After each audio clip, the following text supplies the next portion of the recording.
بسم اللہ الرحمن الرحیم۔ السلام علیکم ناظرین، آپ دیکھ رہے ہیں یوٹیوب چینل۔ ناظرین، آج کی ویڈیو میں ہم آپ کو بتائیں گے حضرت سیدنا صدیق اکبر کی صداقت کا ایک حیرت انگیز واقعہ اور آپ رضی اللہ کی وصیت اور شہید کیسے زندہ ہوا۔ ویڈیو کی جانب جانے سے پہلے آپ تمام احباب سے گزارش ہے کہ میری ویڈیو کو اینڈ تک دیکھیے اور سنیے اور لائک کامنٹ کیجیے گا اور میرے چینل کو سبسکرائب کریں۔ ناظرین، چلتے ہیں ویڈیو کی جانب۔ البدایہ والنہایہ کے اندر بڑی عجیب حکایت لکھی ہے۔ حضور اکرم صلی اللہ علیہ وآلہ وسلم جنگ کے لیے جا رہے تھے۔ روانہ ہونے سے پہلے مدینہ منورہ کی ایک انصار بڑھیا آئی۔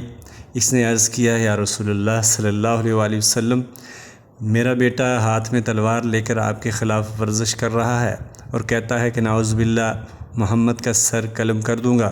میں آپ کی خادمہ ہوں۔ اے اللہ کے رسول صلی اللہ علیہ وآلہ وسلم، آپ اس کی ہدایت کی دعا فرما دیجئے۔ رحمت للعالمین صلی اللہ علیہ وآلہ وسلم نے دعا فرمائی۔ وہ نوجوان بیٹھا جو گھر میں مالش کر کے اسلام کے خلاف ورزش کر رہا تھا، اس کا دل اللہ رب العزت نے بدل دیا اور وہ وہی تلوار اٹھا کر دوڑ کر آیا اور آپ صلی اللہ علیہ وآلہ وسلم کی بارگاہ میں حاضر ہو کر عرض کیا، اے اللہ کے نبی، مجھے کلمہ پڑھا دیجئے۔ اس صحابی کا نام مالک بن سنان تھا۔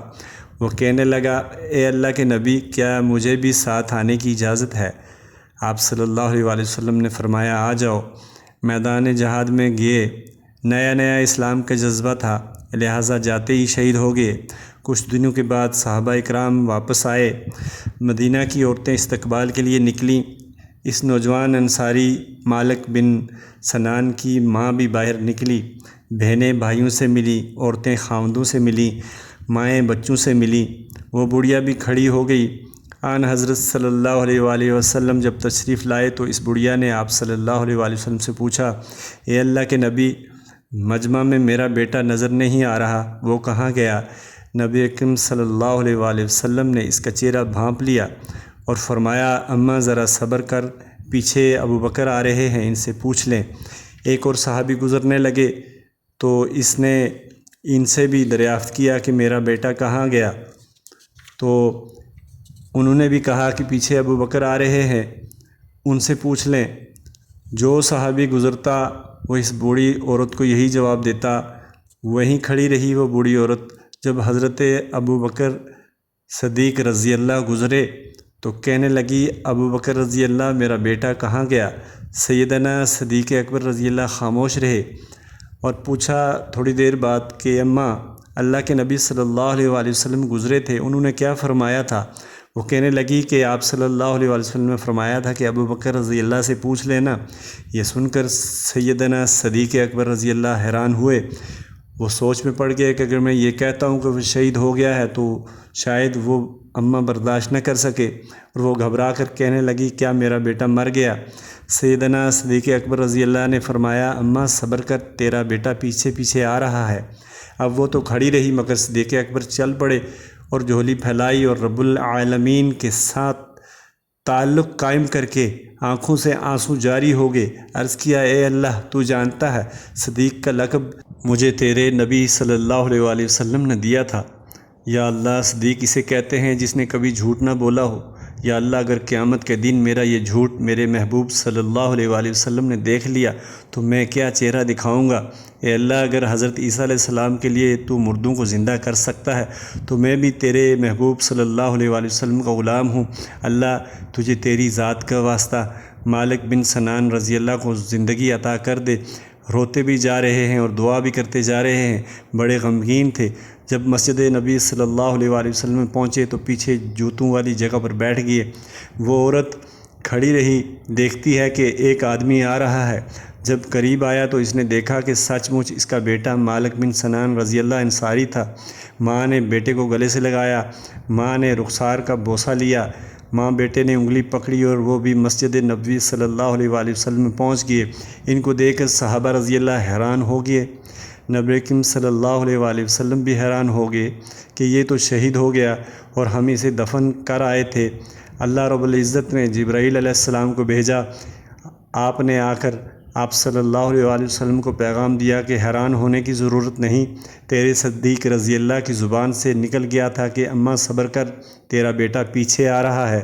خداوند قدوس نے صدیق رضی اللہ کی زبان کو سچا کرنے کے لیے مالک رضی اللہ کو دوبارہ زندگی عطا کر کے لباس پہنا کر آپ کی خدمت میں پیش کر دیا ہے۔ سبحان اللہ، اللہ کی کیا شان ہے اور صدیق اکبر کی کیا شان ہے۔ ناظرین و سامعین، حضرت صدیق اکبر رضی اللہ نے ساری زندگی زہد اور تقوی کے ساتھ گزاری۔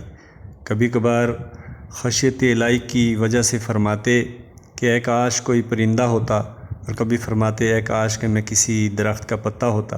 زندگی کے آخری دم تک آپ کی یہی کیفیت رہی۔ جب حضرت صدیق اکبر دنیا سے جانے لگے تو اپنی بیٹی حضرت عائشہ رضی اللہ کو بلا کر فرمایا، بیٹی عائشہ، میں اس دنیا کو چھوڑ کر جا رہا ہوں، میری 2 وصیتوں پر عمل کرنا۔ حضرت عائشہ نے عرض کیا، ابا جان فرمائیے کون سی 2 وصیتیں ہیں؟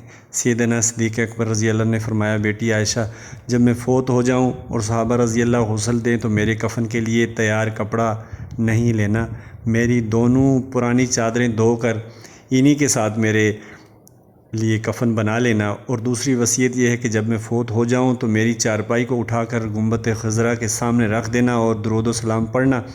اگر نبی اکرم صلی اللہ علیہ وآلہ وسلم کے روضے کا دروازہ بند رہے تو میری قبر جنت البقیع میں بنا دینا، اور اگر اللہ کے محبوب کے روضے کا دروازہ کھل جائے تو مجھے اللہ کے محبوب صلی اللہ علیہ وآلہ وسلم کے ساتھ دفن کر دینا۔ امی عائشہ رضی اللہ عرض کرنے لگیں، ابا جان، پہلی وصیت پر تو عمل نہیں ہو سکتا کیونکہ آپ خلیفۃ المسلمین ہیں۔ بیت المال کے اندر کپڑا موجود ہے ابا جان، مدینے کا غریب سے غریب تر آدمی اگر مر جائے تو اس کے لیے بھی تیار کپڑا خریدا جاتا ہے، اس لیے ابا جان میں پرانی چادروں میں کفن نہیں دوں گی، میں نیا کپڑا لے لوں گی۔ سیدنا صدیق اکبر رضی اللہ نے فرمایا، بیٹی تو بھی صحیح کہہ رہی ہے، لیکن میں اس لیے وصیت کرتا ہوں کہ بیت المال کا نیا کپڑا جو میرے کفن پہ لگنا ہے وہ مدینہ کے یتیموں کے کپڑے بن جائیں گے، میں تو پرانی چادروں میں بھی دفن کیا جا سکتا ہوں۔ تاریخ گواہ ہے کہ ساری دنیا کے لوگوں کے کفن کے لیے نیا کپڑا خریدا جاتا ہے، لیکن صدیق اکبر رضی اللہ کا کفن پرانی چادروں سے دیا گیا۔ حضرت سیدنا صدیق اکبر رضی اللہ کو غسل دے کر کفن پہنایا گیا تو صحابہ کرام رضی اللہ نے چارپائی کو اللہ کے محبوب صلی اللہ علیہ وآلہ وسلم کے روضہ اقدس کے سامنے رکھا اور باہر سے درود و سلام پڑھنا شروع کر دیا تو کفن ٹوٹا اور دروازہ کھل گیا اور آواز آئی، دوست کو دوست کے ساتھ جلدی سے ملا دیجئے۔ چنانچہ سیدنا صدیق اکبر رضی اللہ کو اللہ کے محبوب صلی اللہ علیہ وآلہ وسلم کے پہلو میں سلا دیا گیا۔ سبحان اللہ، پہنچی وہیں پہ خاک جہاں کا خمیر تھا۔ تو محترم ناظرین و سامعین، یہ تھی آج کی ویڈیو۔ اس ویڈیو سے ہمیں یہ سبق ملتا ہے کہ ہم بھی پیارے نبی صلی اللہ علیہ وآلہ وسلم کی سیرت کو اپنا کر ان کے ساتھ سچی محبت اور عشق رکھ کر دنیا آخرت میں کامیاب ہو سکتے ہیں۔ اقبال نے کیا خوب کہا تھا کہ خود ہی کو کر بلند اتنا کہ ہر تقدیر سے پہلے خدا بندے سے خود پوچھے بتا تیری رضا کیا ہے۔ یہ شعر صدیق اکبر کے لیے ہی تھا کہ انہوں نے اللہ اور اس کے نبی کی محبت میں سب کچھ مٹا دیا، خود کو بھلا دیا، تو اللہ نے ان کو اتنا مرتبہ اور مقام دیا جو اس واقعے سے ثابت ہوتا ہے۔ تو ناظرین، اللہ تعالی ہم سب کو بھی پیارے نبی صلی اللہ علیہ وآلہ وسلم کے ساتھ سچا عشق اور محبت رکھنے کی توفیق عنایت فرمائے اور ان کے نقش قدم پر چل کر دنیا آخرت کی کامیابی کے لیے اعمال کرنے کی توفیق عنایت فرمائے۔ اللہ تعالی ہم سب کا حامی و ناصر ہو۔ اگلی ویڈیو تک کے لیے اجازت دیجیے۔ اللہ نگہبان۔